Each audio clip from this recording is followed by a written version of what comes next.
মায়ের শাড়ি পরতে কার না ভালো লাগে, যদি সেটা হয় মায়ের বিয়ের শাড়ি। সো এটা নিয়ে তো সব মেয়েরাই খুব এক্সাইটেড থাকে।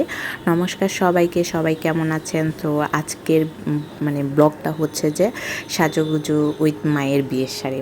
তো বাসায় বসে আছি, কি করব, মায়ের বাড়িতে গিয়েছিলাম, শাড়িটা নিয়ে এসেছি, মা ফেলে রেখেছে। সো শাড়ি হচ্ছে যে এটাই, যদিও বা শাড়িটা খুবই সুন্দর, কিন্তু হচ্ছে যে শাড়িটা মানে কুচকি আছে, আমি জাস্ট ধুয়ে নিয়েছি, আয়রনও করি নাই। আর সাথে হচ্ছে যে আমি চিন্তা করতেছি সবুজ কালারের ব্লাউজ পরবো, আর হচ্ছে যে মানে পেটিকোট হিসেবে মেরুন কালারটাই বেছে নিয়েছি। আমার কাছে এটাই ছিল, লাল ছিল বাট কটকটে লাল তো মানাবে না, এই কালারটা ছিল না, তো এটাই নিয়েছি। আর ফাইনাল লুক হচ্ছে এটাই, যে আমি শাড়ি পরে নিয়েছি, ফাইনাল লুক না, জাস্ট শাড়ির লুক। শাড়ি পরে নিয়েছি, আর বেশি কুচি হয় নাই, কারণ হচ্ছে শাড়ি মেবি ছোটো, আঁচলটা একটু বড় রেখেছি। যদি আঁচলটা আর একটু ছোটো রাখি তাহলে শাড়ির কুচি মেবি হবে 4টা 5টা। তবুও মায়ের শাড়ি পরা কত মেয়ের ভাগ্যে জুটে বলেন, তাও মায়ের বিয়ের শাড়ি পরা। আমি নিজেকে খুবই সৌভাগ্যশালী মনে করতেছি মায়ের শাড়ি পরতে পেরে বিয়ের।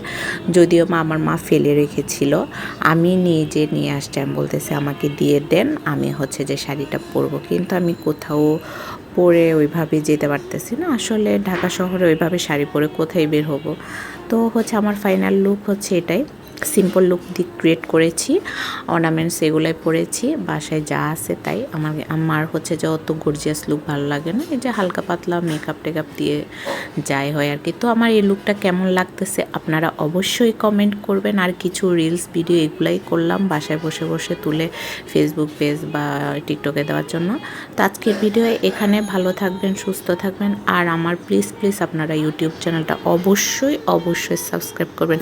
ভাই সব সময় তার ধর্মীয় ভিডিও ছাড়া পসিবল হয় না, তাই বলে কি আপনারা আমার চ্যানেলটা সাবস্ক্রাইব করবেন না? ধর্মীয় ভিডিও হলে আপনারা হচ্ছে সবাই সাবস্ক্রাইব করেন, কিন্তু হচ্ছে এমনি যদি ভিডিও করি কিন্তু কেউ করেন না, তো করে দিবেন। নমস্কার, ভালো থাকবেন, টাটা।